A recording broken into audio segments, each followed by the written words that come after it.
Hello and welcome. My name is Dr. Raj Persaud. I'm a consultant psychiatrist based in London, and I'm delighted to be joined now by Timothy Pytell.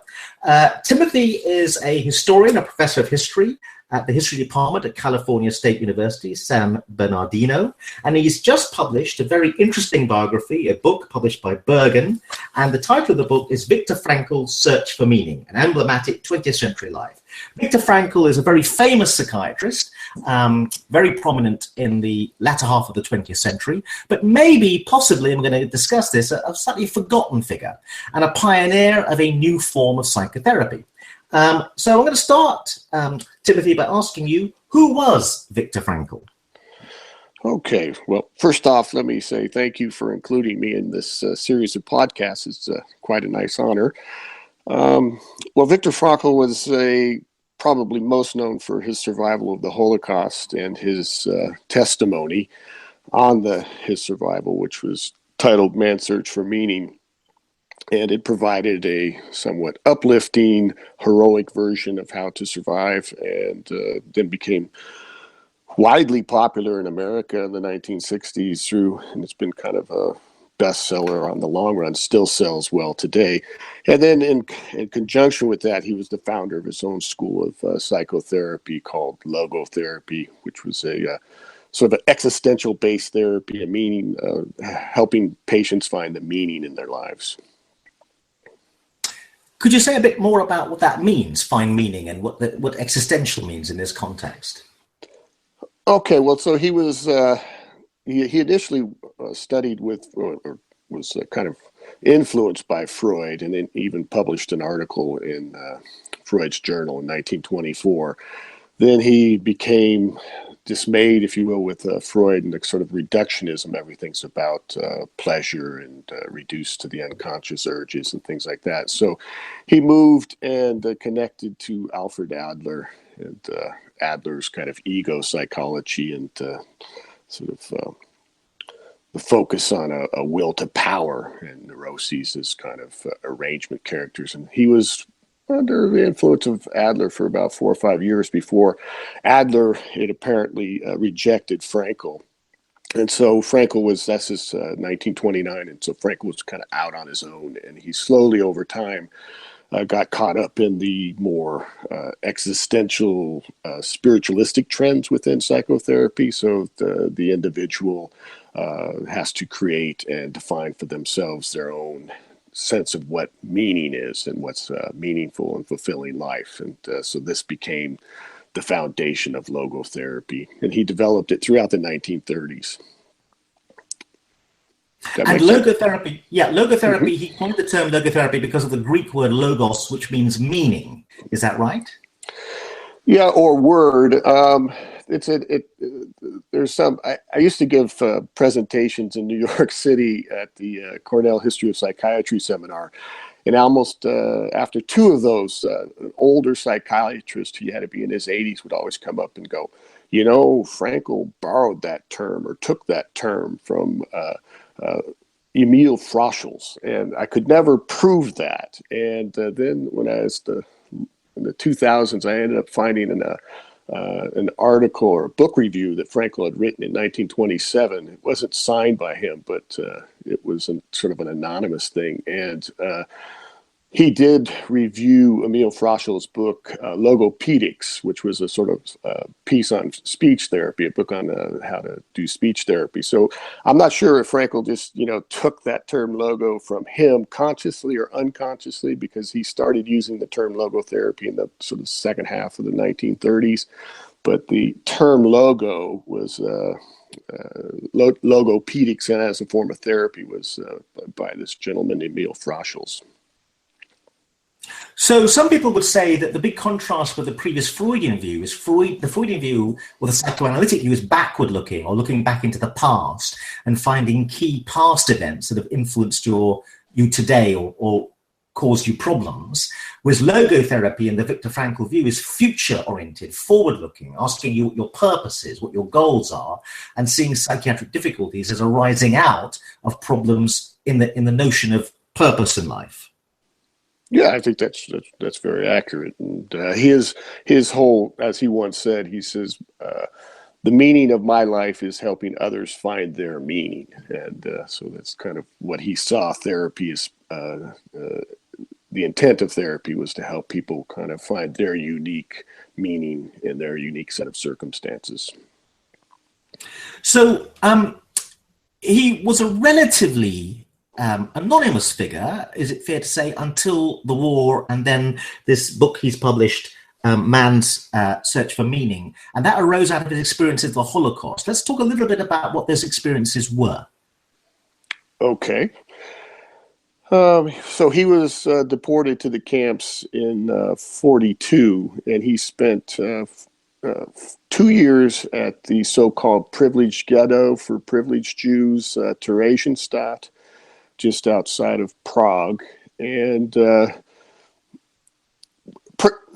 they call it a ghetto, but it was pretty horrendous conditions. Numerous people were starving there. There was a kind of prison connected to it called the Small Fortress, where people were tortured and punished. But relative to what we might call full-on concentration camps or the even death camps, it was a bit better. You could write letters. He could see his wife. He had a role as a doctor, etc. But then in the fall of 1944, he was transferred out, and the Nazis started using Theresienstadt as a way station as they ramped up the Holocaust. He was transferred out to Auschwitz, but he was never put in Auschwitz. He was held in depot there for apparently 2 to 3 days, so outside of the camp. He wasn't numbered or shaved or anything there. And then he was moved on to Dachau, where he spent 5 months in 2 subcamps of Dachau. And for it appears about 2.5, 3 months of it, he worked at pretty hard labor before, luckily, he was able to get a job as a physician in one of the camps, taking care of some sick people for the months of January, February of 1945. The difference being, let me just say one thing about the difference there. These things are kind of tenuous, but so he was never in Auschwitz. And I think about Jean-Améry, who was both in Dachau and Auschwitz. And Jean-Améry said the difference was that Dachau had a tradition and a structure, while Auschwitz was a day-to-day improvisation. And so this kind of almost the difference between some kind of order and some kind of insanity of the 2 camps.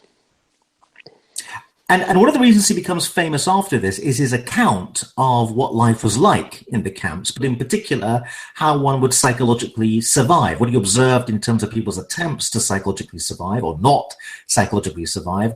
And he crystallizes a view that psychological survival is possible. Yeah, he had to develop this notion of what he called attitudinal values. In the 1930s, 37, 38, and that is you had to get the patient to take responsibility for their circumstances and their fate and sort of summon their will to respond to what might be unavoidable suffering or unavoidable difficulties and whatnot. And apparently, so he had that kind of foundation stone of using a kind of rhetoric of willfulness in the face of struggle and suffering.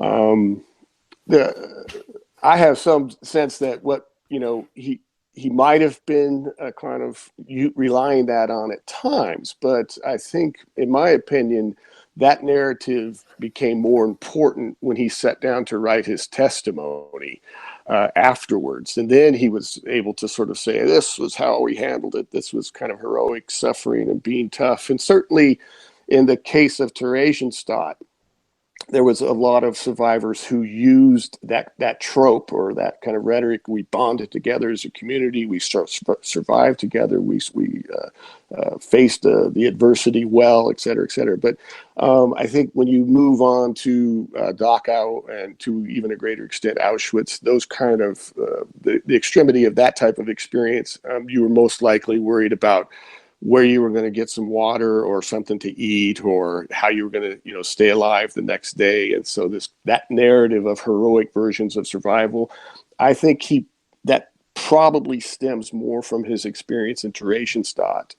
And then again, it takes on a new vitality and importance because after the war, he can then tell himself this story that he survived well and heroically. And that certainly helps if you've been deeply victimized and humiliated, that you want to create a narrative for yourself of empowerment. And so that's kind of how I read him and read the testimony, and why it has that kind of back and forth between atrocity and suffering and pain, and then this kind of narrative of redemption and fulfillment and heroicism. And there's a tension, if you will, in that man's search for meaning, and that's how I interpret it and see it, anyways. But there's also, isn't there, the quality of the writing. There's something about the way he writes about these horrendous events he observes around him that grips the reader. Isn't there something unusual about that, which is partly why this book becomes so significant and important? I don't know what you think. Yeah, no, absolutely. And one of the things I point out in the book is that so I recreate the circumstances under which he first sat down to write that book. And so it's about 5 or 6 months after he's been released from the camps. He's gone home, back to Vienna. He's found out his wife's died, his mother's died, his father's died, and his sister fled to Australia. And he's just completely downtrodden and depressed. And as his the one official biographer describes, he was kind of suicidal.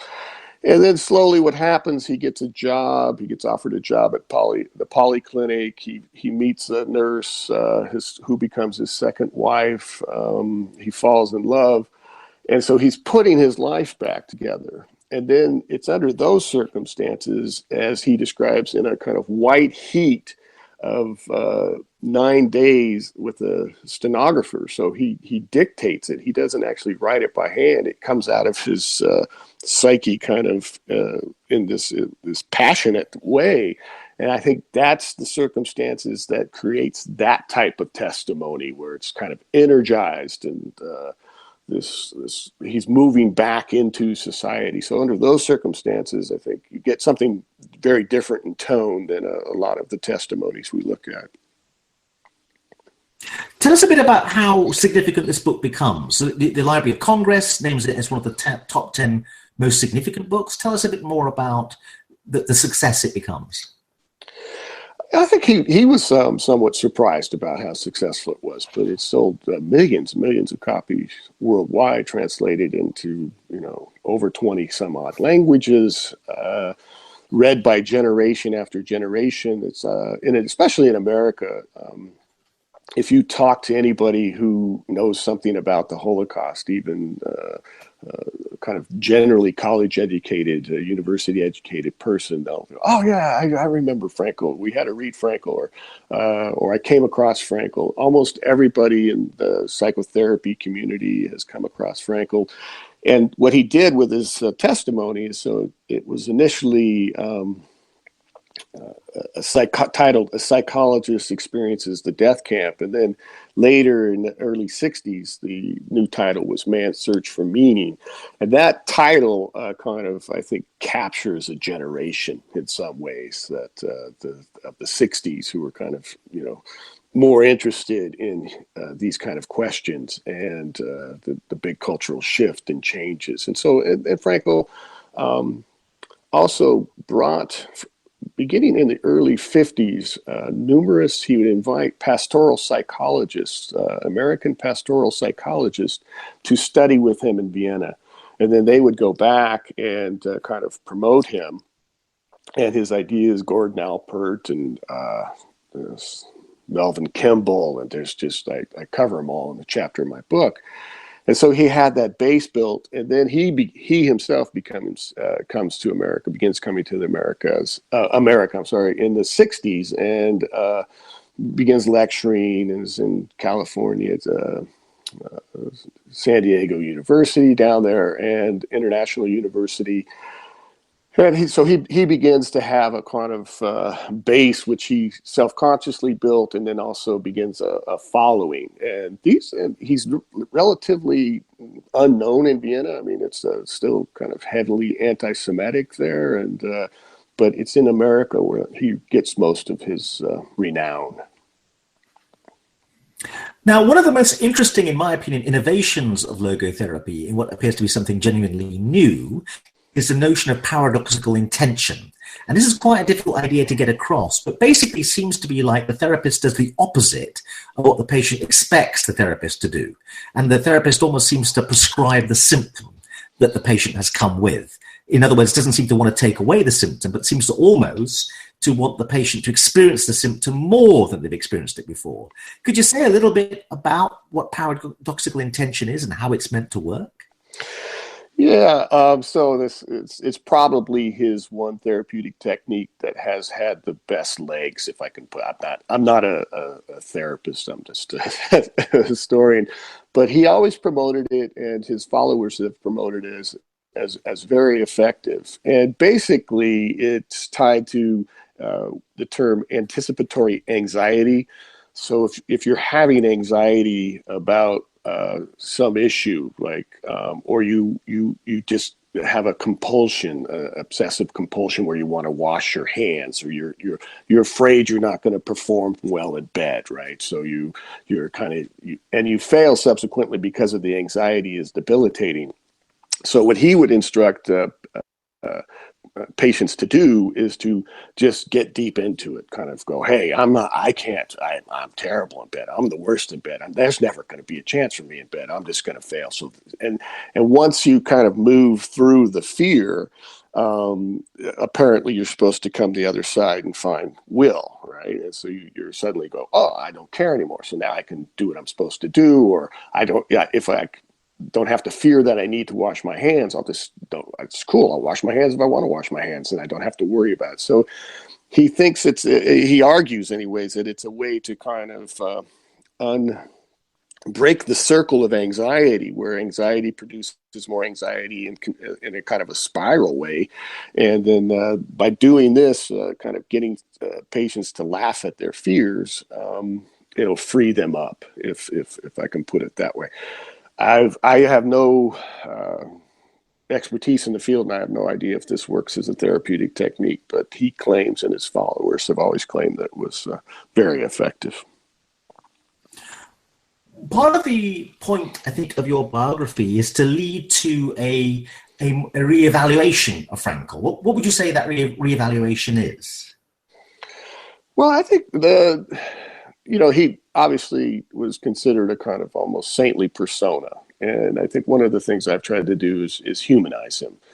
And but I also think that what makes the book kind of interesting is he kind of moved through the major currents of European intellectual life in the 20th century, from Freud to Adler, to the rise of fascism and the flirtation with the fascists, and then obviously his existentialism. He had a connection with Heidegger and a kind of similar intellectual trajectory as Heidegger.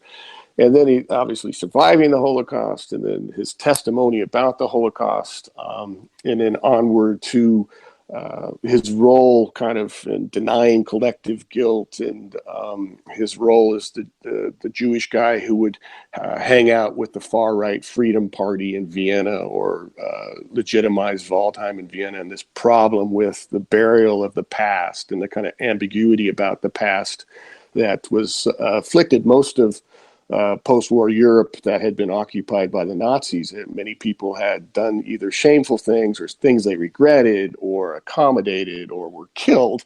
And so this kind of denial, or what one historian calls the collective amnesia, he played a role in that as well. And then he migrated kind of, not totally physically, but intellectually in some ways, to America, and had his great success here. So he carries with the story of his life, I think, is a great introduction. That's why I subtitled it An Emblematic Life, because in some ways he carried experienced so many different of these major trends, if you will, in 20th century European history that I find it's kind of fascinating.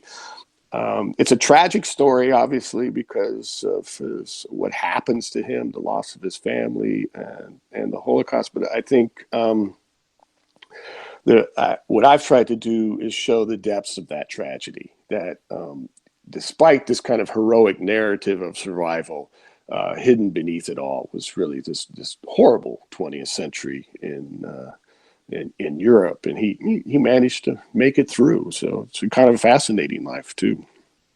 But isn't he arguing that no matter what happens to you, and what is really poignant about the book is this notion of when everything's been taken from you, you're standing in the gas chamber, all your clothes have been taken, you have nothing, there's still actually a sense in which you can find a meaning.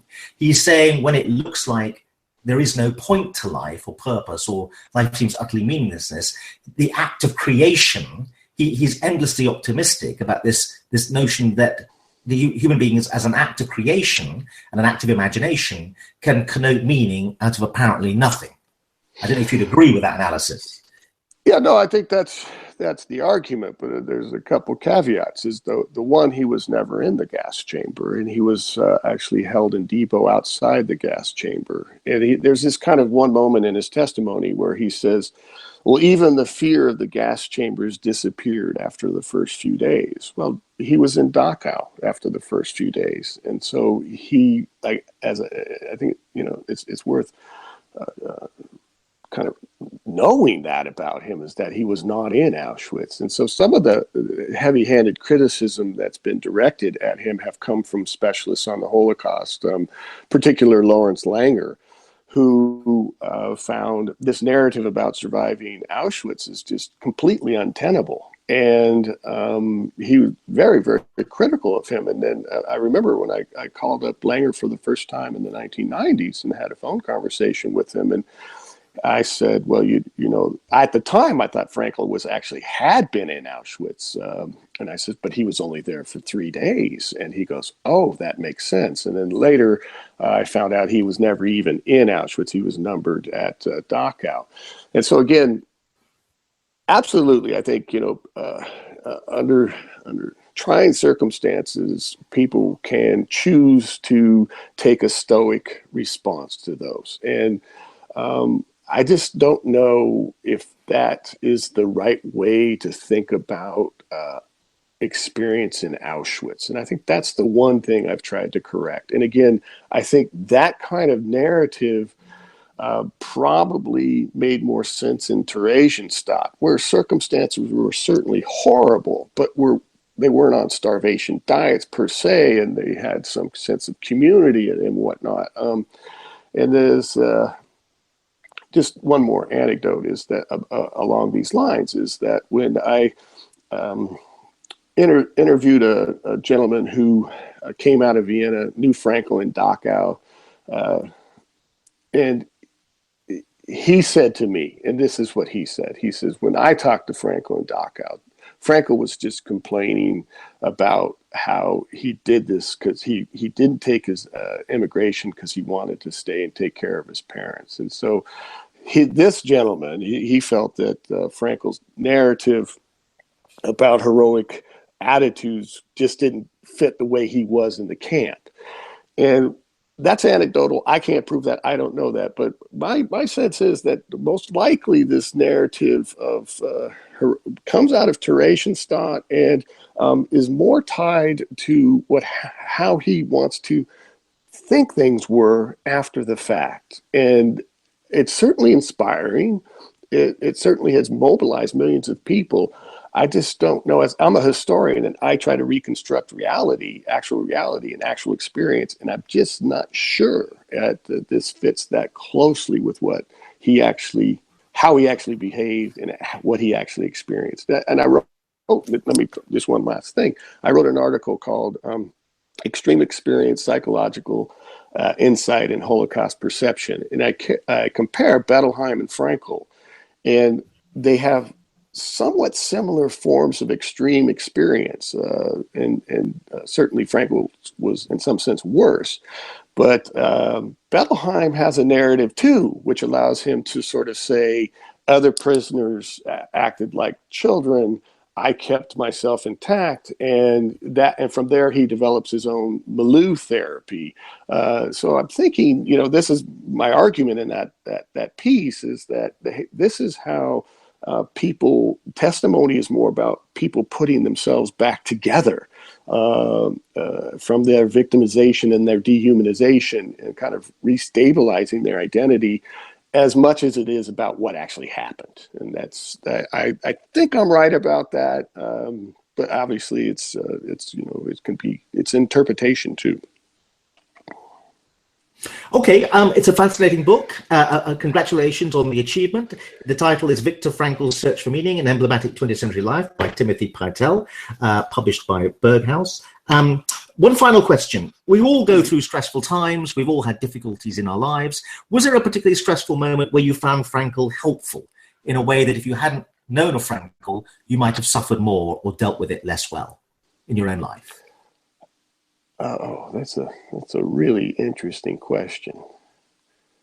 Yeah, I first sat down to write this book in 1993 as a dissertation. And one of the things is if you're going to write a dissertation, you're supposed to make a contribution. And I was asking questions about Freud and how we got from Freud to Kevorkian, and I thought Frankl might be an interesting way to think about it. But the thing about I've most enjoyed about this project is that it's allowed me to kind of work on the intersection of the stuff I love, which is history, psychology, and philosophy. And so in some weird way, I think I identify with Frankl and almost feel like a kind of wayward son, if you will, of him. I don't know if I just the idea of learning how to suffer proudly and all those kind of things. Certainly stoicism is a component of my character and facing the things I've gone through. So I imagine that's impacted me.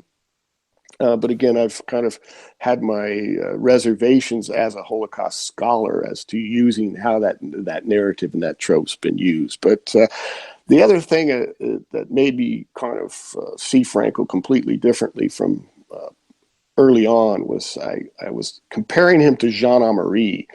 And Jean Amery was also a Viennese Jew who, rather than he fled Vienna and he joined the resistance, and he was tortured at Dachau before being sent to Auschwitz. And then afterwards, he was so bitter and angry, he changed his name from Hans Meyer to Jean Amery, refused to speak German, only wrote in French, and just had terrible things to say about the Austrians and how he was treated. And so I thought, well, this will be an interesting comparison, because he had somewhat similar experiences, the same generation as Frankl, but became very embittered and rejected Frankl's decisions to return to Vienna and whatnot. And so I'm doing this research, and then as I went down to the University Archive in Vienna to see if what Jean Amery meant by being an intellectual so I wanted to see which classes he had taken and who he'd studied with. And I spent 3 days in the archive, and it turns out he had never been at the University of Vienna. He completely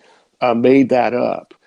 And so because Jean Amery was always a bit of a hero to me in terms of how his activities and what he did. And then I suddenly realized just how deep this tragedy and the layers of this tragedy of Holocaust experience go, and that it in that kind of denigration and dehumanization, it's very hard to find a hero. And that's when I really started to understand Frankl as a really deeply tragic figure. I'm not sure if I'm clarifying that as well as I could, but that's the epiphany I had in the process of this, is a deeper understanding of just how tragic the Holocaust was. Timothy Pytell, thank you very much indeed. Thank you, Raj.